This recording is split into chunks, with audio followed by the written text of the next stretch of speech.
Stargate. We talked about this the other day. It's a bit of a nightmare, but I kind of came on and did the first talk about this like as it was happening, like as the news was coming out. It's just, And I was really so just kind of dumb. sitting here going, man, this is, my last episode on this was kind of a pity party for me and everybody else. It was just like, I don't understand what's happening. I told Iana that it had been canceled, and she was like, "Are you kidding?" I was like, "Yeah, they thought that only the old fans were going to like it, and they didn't want those fans." And she's like, "You're kidding, right?" I was like, Yeah. she's like, "That's the dumbest thing I've ever heard." I was like, Yeah, this is our 16-year-old, right? That's like, speaking of, my 3 children love Stargate. If we're going to sit here and pretend that Stargate, as it was, cannot appeal to a younger audience, to pretend it can't appeal to a younger audience and like it's dead, like it's this stagnant fan base. The only thing stagnant about Stargate is the lack of new material. right. Like, it's not the fan base. The fan base is still extraordinarily dedicated. The fan base is going to show up and support this thing if you make it. Right. And I mean, the thing what was that? That was me trying to make the chat visible. You made it invisible. There's just nobody in there yet. Yeah, but it wasn't on the chat. It was on the It was all on the little logos. Okay. So, sorry, derailed my brain. Something disappeared off my screen and my brain went. What was I saying? They were going to show up. We were going to show up. Yeah, no, and that's the thing is like this whole, and we talked about this the other night, this idea that there's several problems with this. If this is the story, this is the whole story, is that the new people, and there's a couple of different things going on here. So first thing that happened is we did have the people that greenlit this series are no longer there. Okay. So they had new executives that have come over from Netflix. Oh, glory be. Yes, and that's the appropriate reaction there. It makes a lot more sense, right? Yeah. Yeah. So they've got this new guy that came in, and they basically looked at it and went, no, we're not interested in doing this kind of thing. We're going to explore other things. And so a show that is, I mean, they were in the early stages of getting ready to cast this thing. They were already looking at people. They were, scripts, from my understanding, scripts are done. I know they were having conversations before DragonCon last year with Christopher Judge about potential Jaffa storylines. Yep. Now, some of what those conversations, so there were a couple of things that happened. There was another show pitched that Brad Wright pitched a show of his own. When Amazon purchased MGM, Brad Wright pitched his next Stargate show, and they said, no, thank you. Okay. So some of those other things were probably related. You know, the Christian, anything before this announcement in October was probably directly related to whatever Brad Wright was working on. But the so we get new executives over at Netflix. I mean, from Netflix over to Amazon, and it's a change of direction. Right. You know, at least that's what basically the story out of there is. Is that when they cancel Rings of Power? Not Rings of Power. Wheel of Time. I don't know. When did it get canceled? Because this is all fairly recently. Now, my understanding is there are a few other things that have been shut down, and if I understood right, these things were shut down, and then they greenlit some like AI animated series. Oh God. So, if those two things are actually related, that's strike two. If we canceled a Stargate that involved a lot of the original creators, to do some AI animated bullshit, then that's definitely strike two. Like AI animated Stargate? No, just some other show. Those two things may not be related, although when they're canceling one, they may be using that to make room for something else. But these guys come in, they shut it down, and that's really all we know from Amazon. Amazon has not said a word since this news came out. Has Amazon actually said anything? Who actually made the announcement that it was? Well, so there was an initial announcement, an initial story that I believe Variety ran first. Okay. So credible source. Yeah. And then immediately Joe Malazzi comes out and says, "Yep, I'm afraid it's true."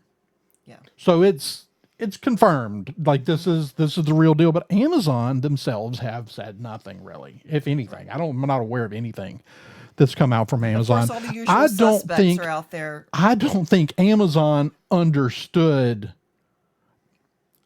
First of all, like we're talking about Amazon, this group of people. Right. At this point, I don't know how high it went up the chain, or if this guy that was in charge of this thing just said, "No, we're not making that." Yeah.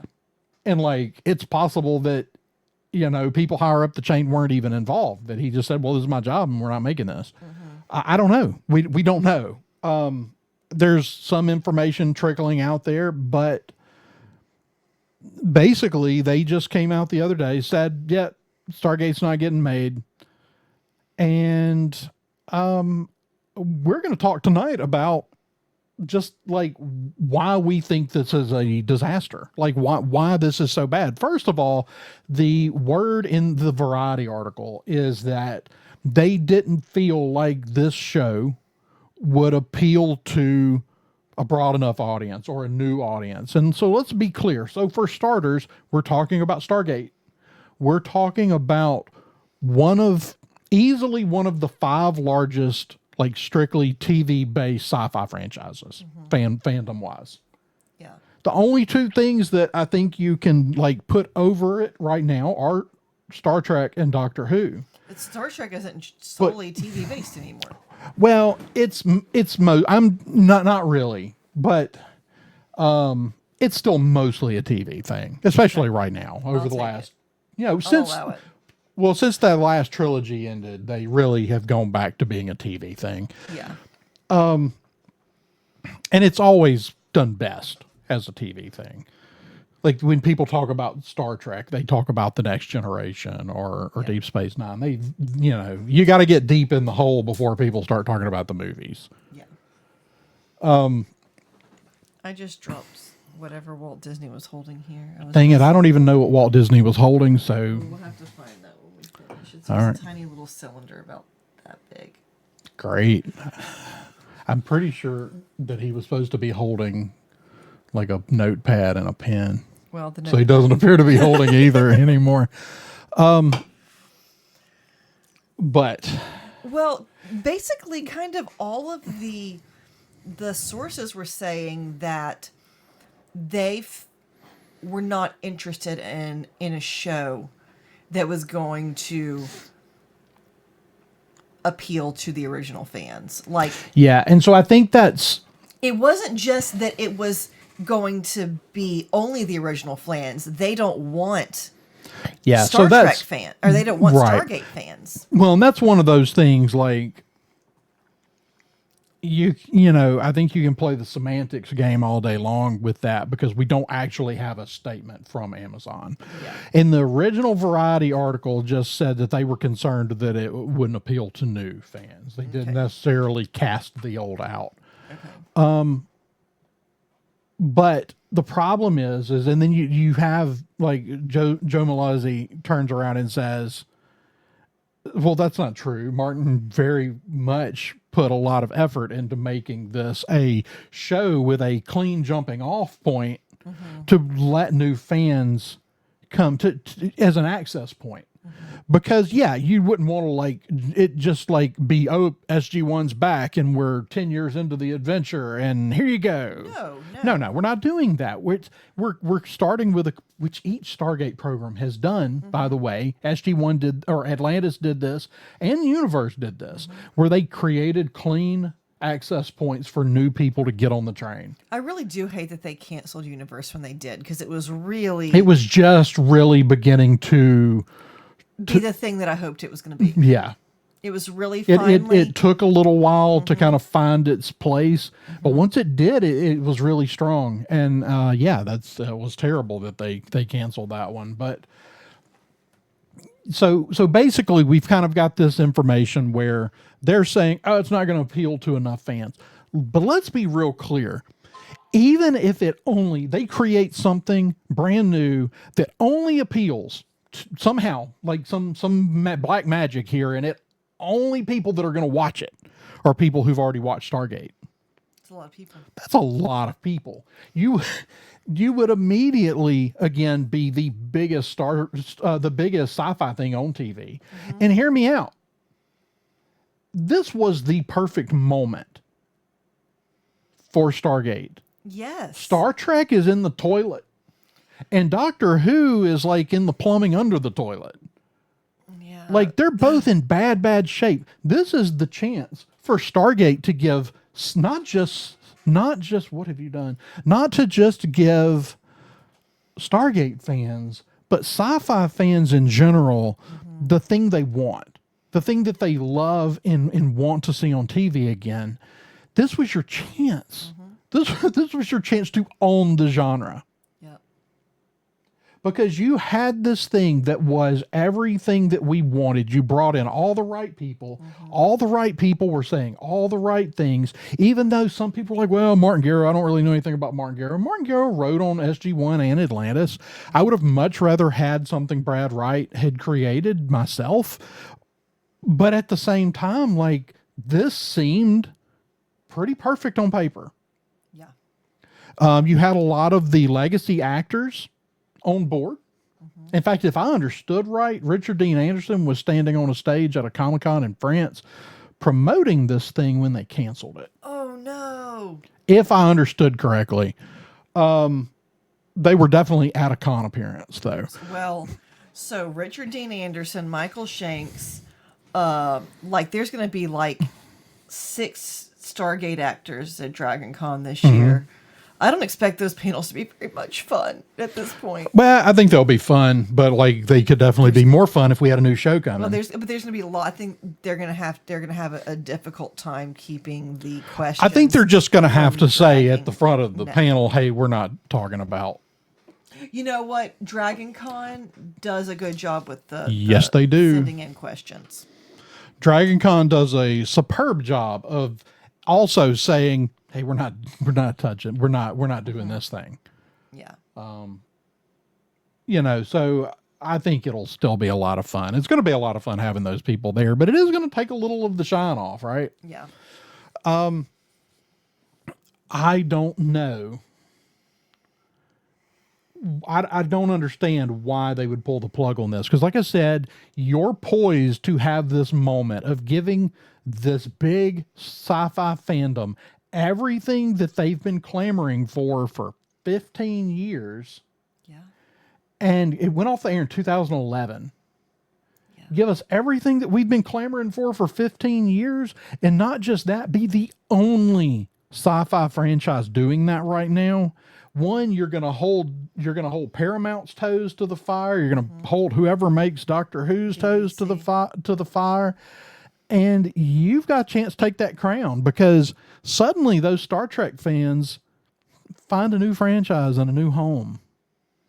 Or at least somewhere to be for now. Yeah. Because you'll have a lot of sci-fi fans that have gone, well, my other thing's gone. My other thing's dead. So, so I take issue with we're afraid it wasn't going to bring in enough new fans.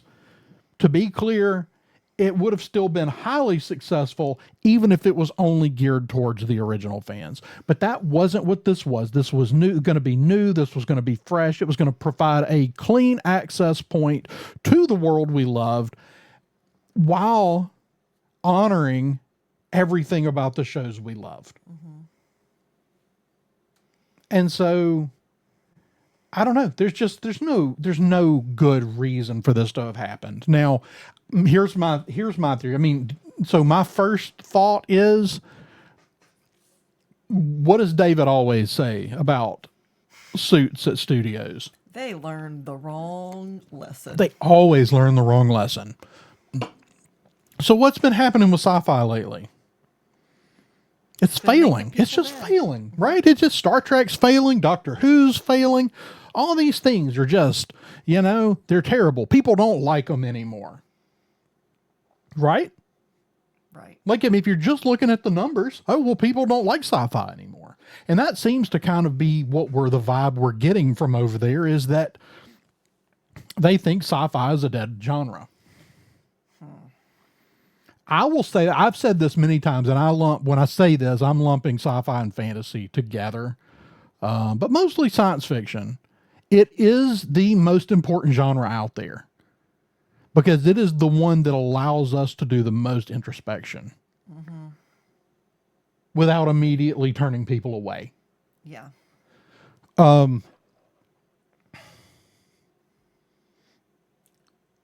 But I think that that's the main thing. I think that the studio looked at it. I think the studio looked at the numbers for what would be the peer sci-fi franchises and went, people don't like this stuff anymore. Look, nobody's watching it. Only 40,000 people watch those episodes of Starfleet Academy. So yeah, we're not going to spend all this money to make something in a genre people don't watch anymore. I mean, the thing is, The Expanse did really well for Netflix. It did.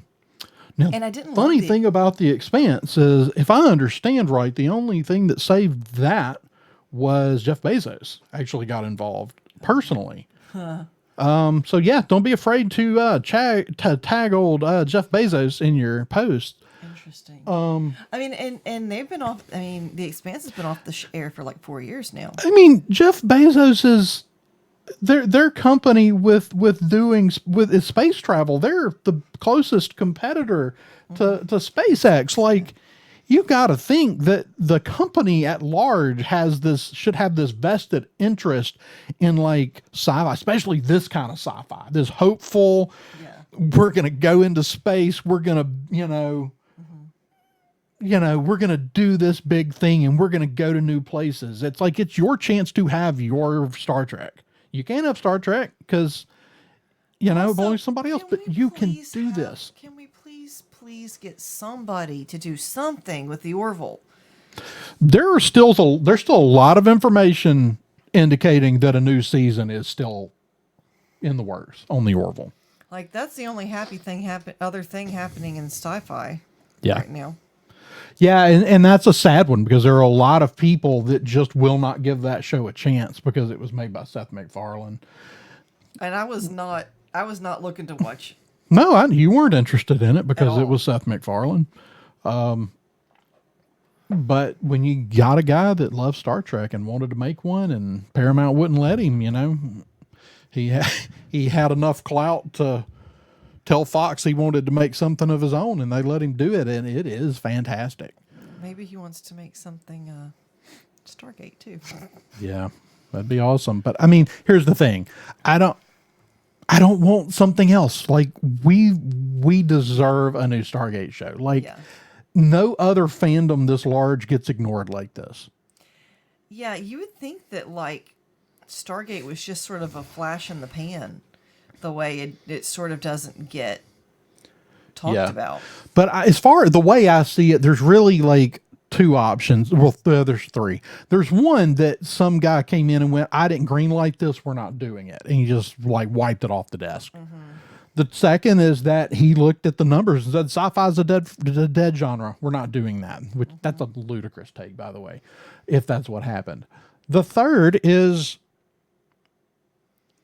the most nefarious of the bunch, in that if if it really was, we don't want the old fans. We want something for this new audience. And I asked the other day on Twitter, who is this mythical new audience? They don't exist. They don't turn up and watch your stuff. No. You know what they want? They want the audience of Lower Decks and the thing is, Lower Decks does fine for an animated show, but it is not. oh shoot, like Starfleet Academy. Like, yeah, is that what, Lower Decks I think actually does okay No, for an animated series. You're thinking probably. Yeah, I I'm mean, thinking Starfleet Academy. I had them mixed up. yeah. It's just. I mean, do you see any other possibilities? No. The only other, there was one other thing, and I'm gonna pull it up so I don't say the wrong thing and sound. Have to have somebody correct me in the comments in a little while. Let's see. A federal termination notice tied to the 1994 Stargate has been recorded by Roland Emmerich and Dean Devlin versus MGM in April, which would be Roland Emmerich and Dean Devlin trying to leverage the rights back. So, according to Paul Mazzoli, because I was reading through, Joe Malozzi. Joe Malozzi. Okay, I was reading through his Twitter thread, and somebody asked if that was the reason. He said no. Well, we can do better. We can do even better than that, because Dean Devlin showed up personally in the tweets to respond to this comment and said MGM made a very fair deal with Roland and I earlier this year. This has nothing to do with why they pulled the plug on the new show. Ho ho. There you go. So, the other one was people said, well, it could have been a budget issue. And that's when Joe Malozzi showed up and said it wasn't the budget. Yeah. Stargate was not that expensive of a TV show. Well, that's the thing is Stargate doesn't have to be an inside. We're not talking about like Rings of Power money. No, nothing like Rings of Power, Wheel of Time. I mean, those were mind-bogglingly huge. I mean, the thing is you have to build an entire world. Yeah. You just have to, I mean, would it be okay if every planet wasn't the same forest in Canada? Yes. Well, this time they're going to be forests in England because they're going, unless they're going to send a B team to shoot forest scenes in Canada. I'm disappointed that they were, well, I mean, now they're not doing it, but I was a little disappointed they were going to England to shoot it. I was really, with Dean Devlin recently having worked in New Orleans, I was really hoping they might come closer to home for it. That's the thing. There's actually there's really diverse topography and, like landscape. You can really. I mean, you got everything from plains to rolling hills, pine forest, hardwood forest, swamps, like right outside of New Orleans. Yeah. I mean, we played Natchez. Not to mention the diversity of architecture. And then you drive over to Biloxi and you got coasts and that's New Orleans actually does a lot of stuff for that reason because there's so much biodiversity within 100-mile radius. Not to mention your very distinct, swamps and things. Right. So yeah, that's what I was hoping for. But look, I'm not convinced this is dead.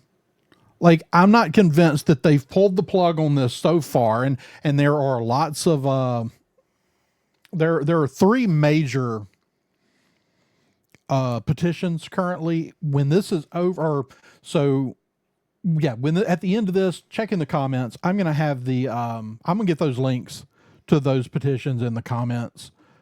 The other thing that is, let's see, well, oh, it's not there. It's in the, is something wrong? No. In the design, there we go. Yeah, so I'm gonna put that knot on my face, but, here's the thing. You can send emails and nobody's going to read them. But letters at least attract attention. They're visible, and they're real visible when the mailman walks in with a sack full of letters, all addressed to the same person. I am blanking on the name of the person that needs to be Do you remember? Do you know the name of the person? Oh, Peter Friedlander is the person you need to be addressing these things to. Peter Friedlander. Send them to here. Let's see. I can. I think I can do this because it's a odd name. Yeah, you can also. Not that. You can also. I actually hopped on Twitter for about 5 minutes today, which I haven't done in months. There you go. Bottom left corner, Peter Friedlander. Amazon Studios, Amazon MGM Studios, 9336 West Washington Boulevard, Culver City, California. Send stuff, send letters. Look, don't go crazy. Don't go screaming at them, yelling at them, threatening them. Tell them why you love Stargate and why you want Stargate back on the air. Because the truth is, we don't know exactly why this thing has been pulled. So it doesn't have to be an attack. Please don't. It needs to be. Don't send death threats. It needs to be a heartfelt, what I love about Stargate moment. Or please send more. Yes. Stargate. If you don't want to send a letter, send a tissue box. You know, we've done that before. Big sacks full of tissue boxes showing up definitely got a lot of attention last time it was done. So, you know. Send more Stargate. So if anybody needs, I will put all this information in the, I'm going to get it off the screen, but if you need that information, it's going to be in the comments below. But, yeah, I mean, this is a show that we both love. Correct me if I'm wrong. I think you borrowed my DVD sets and watched Stargate while you made your wedding dress. I did. Yeah. I did. Because I'm an idiot and I made my own wedding dress. And I didn't just like, oh, this is the pattern. No, I had to draft it and I had to drape it and I had to do all the things. And not only did I make the dress, I made the hoop skirt and everything. Because, again, I'm insane. Yeah. So, yes, I watched Stargate while I did miles of hand sewing on my wedding dress. So look. This on our TV that was like that big. It was a little portable TV, wasn't it? Yeah. So... You know, it's this is not just a. This is sci-fi, and it's like I love a lot of different sci-fi, but like this one's like sort of personal. Like, you know, you watched it. We watched it while we were engaged, and we continued watching. By the time you caught up, and we were still watching Atlantis. Briefly after we got married, it ended right around that time. We watched movies. And we were watching the premiere of Stargate Universe when you went into labor with our first child. It's true. Like, you know, and she wouldn't let me turn it on in the delivery room. I'm the worst. I didn't have an epidural. Okay, let me mention, I didn't have any drugs. It's true. And, you know, he lived. I did. But we didn't have, like, that was back in the day where, like, if you missed something, like, you couldn't just go, like, watch it somewhere. Well, it was already a thing. Yeah, but they weren't showing Sci-Fi Channel stuff. You're right. Well, you saw it eventually. We saw a rerun or something. We did. We finally, we figured it out. He lived. He literally, when we got to the hospital, he was like, well, we could, you know, they should be re-airing it, you know, here in a minute. No. Because by the time it was time to be re-aired, it wasn't just like, oh, I think I might be in labor. I was like really in labor. You weren't. I was. Took I wasn't forever. in labor that long. I was only in labor like 6 hours. It took forever. Forever. Poor you. Sorry that was so rough for like, you. This is a show that we've watched with our kids. Yeah. We've watched all the way through SG-1 and Atlantis with the kids. The kids loved the show. The kids, everybody's super excited to go see Jack and Sam and everybody else and Daniel. Everybody's going to be at DragonCon this fall. You know, this. I'm going to reiterate it one more time, and then unless Marisha has something to say, we're probably going to get out of here. But like, Amazon had the opportunity right now to do something really, really cool.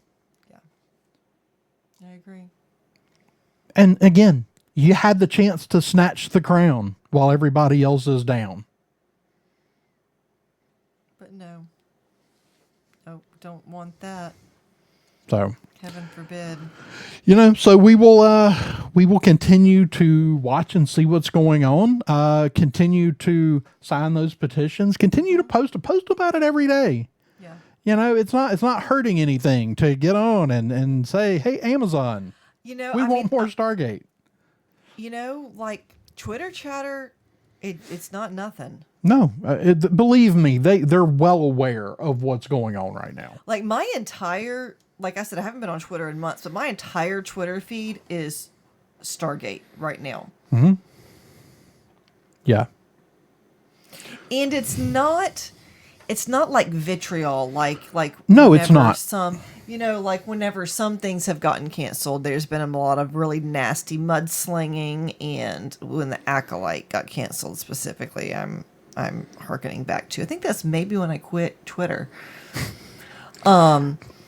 But it's just a lot of conversations about like, hey, here's who to talk to, here's who to send letters to.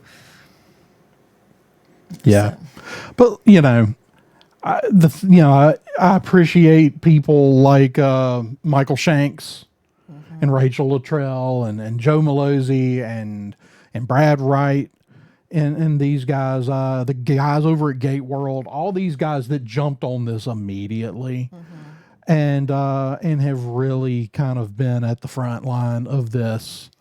Those poor guys at Gate World, they were so well. They got invited to be a part of the announcement. Like they've been carrying the torch for a long time. Yeah. So, that's where we're at right now, and the best thing that I can say to do is send them your heartfelt messages, make videos. I know the podcast, I believe it was the podcast guys are asking for 1-minute video submissions, telling why you love Stargate. Send that stuff. Just keep talking about why you love Stargate. That's the best chance to fix this. Yep. So anyway, you got anything left before No. we wrap up for the night? No. All right. Well, we're going to call it a night there. And I'm sure we will talk about this a lot more, especially as we learn more and more about what's happening. Presumably, eventually, we will get clearer information. But, don't give up on it. Keep letting them know why you love Stargate. Until next time, may the Force be with you.